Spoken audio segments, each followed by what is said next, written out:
Nakum ko sibira unti kay nama oromo unde tenalle oromo nada kabijani adan oromo tadura kabaja dikan buta kabaja budalle dikalle kabaja akol kabaja rijira akkuma looni kan wal keessa dubbatan wal kabajanii waliin jiraatu ilmaan dhalatu xixiqqoo tana aadaa barsiisan aadaa qulqullittii durii aadaa kabajaa qabu arduratti ijoollee siin dhalatu haatee kabaju abbee kabaju obboleessa guddaa kabaju maanguddoo ellaa kabaju nama sudur jitu kabaja irra barsiisan kanaaf oromoon qaroo taate qaroomte addunyaa tan keessa sodaatamte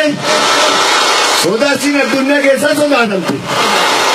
diinni gabagamaan itti duune cabsuu danda'e beekta diinni kun akka lama cabse akka maadii dhufte isanin nan beekanamiin beelle hin jiru हमारे रुपयानी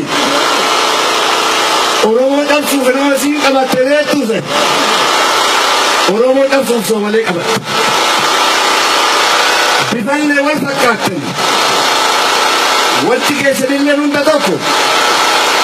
वर्रे का नित्य ना इसी राना को रहते ओमन अरब थी ओमली Somli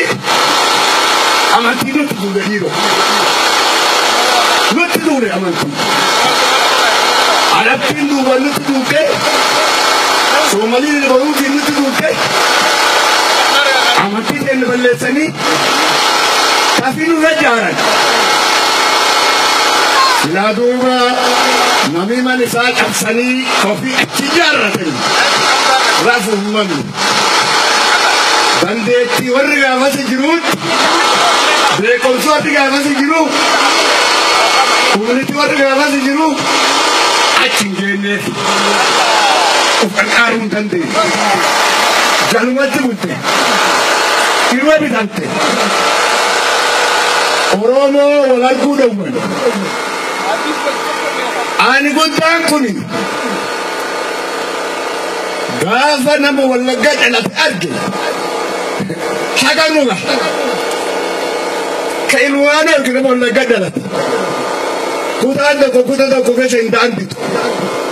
wal baratu dawal fulwani jiru tu kamsa walla kalleeni tarafu borana kanindu shawalle nakas hararge nakas jimma nakas baba nakas yobab nakas nabur kayyau dandan nama shawalti akani meeshaa godhatanii waliin haasisan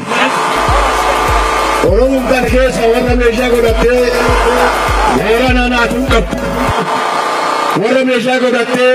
harsiinaatuu hin qabdu warri akkana kunin kadammaqinni isaa xiqqaa gosarra duulee gosadhee nyaapha humni ta'ee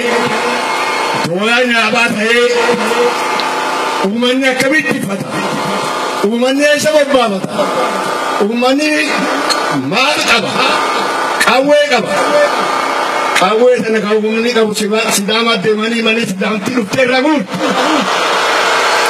kaarra sidaamtii qawwee irra guurti isaan booni dhadhan tullee jedhuudha qabdee beektu